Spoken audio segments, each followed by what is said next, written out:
antara kaum Padri yang ingin membersihkan ajaran Islam dari pengaruh adat Minangkabau. Kaum Padri dipimpin oleh ulama baru dari Mekah. Ada juga faktor-faktor yang melatar belakangi perang Padri, antara lain perbedaan prinsip antara kaum Padri dan kaum adat. Perbedaan pandangan antara kaum Padri dan kaum adat memicu konflik. Awalnya, perang Padri adalah perang saudara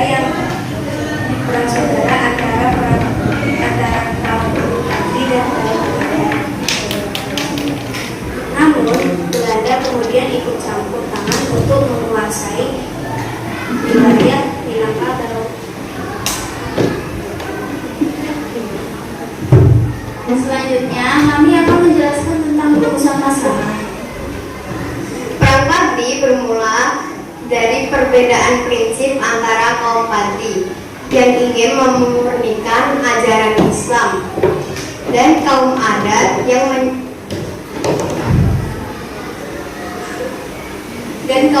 yang mempertahankan tradisi dan adat istiadat Minangkabau yang dianggap menyimpang dari ajaran Islam. Perang ini bermulai pada tahun 1803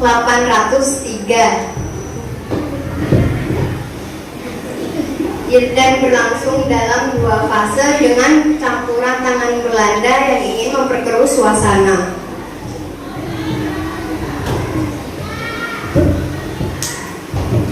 Perundingan gagal, kaum Padri berunding dengan kaum adat untuk mencapai kesepakatan tentang pengubahan ajaran Islam. Perundingan tersebut tidak membuahkan hasil. Pada akhirnya tetap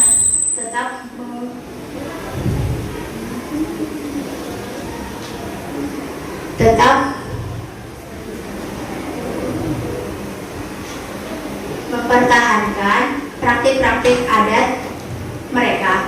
Ketidaksepakatan itu memicu konflik antara kaum adat dan kaum Padri, dan Belanda memanfaatkan konflik ini untuk memperluas pengaruhnya di Minangkabau. Belanda mengajak kerjasama kaum untuk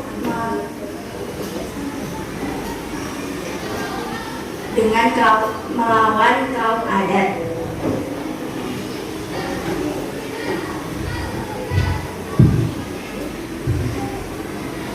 Yang kemudian memicu perang Padri dalam skala besar. Selanjutnya, kami akan menjelaskan tentang tokoh. Beberapa tokoh penting dalam perang Padri di Minangkabau adalah Tuanku Irwan Borjo, Tuanku Nan Renceh, Tuanku Tambusai, dan Tuanku Lao. Mereka adalah pemimpin utama gerakan Padri yang berjuang melawan Belanda dan kaum adat. Gerakan Padri dan termasuk tokoh-tokoh masibukan itu, Belanda menganggap bahwa mereka sulit ditaklukkan, maka Belanda menjulukinya sebagai De Padris Tiger van Rokan atau Harimau Padri dari Rokan.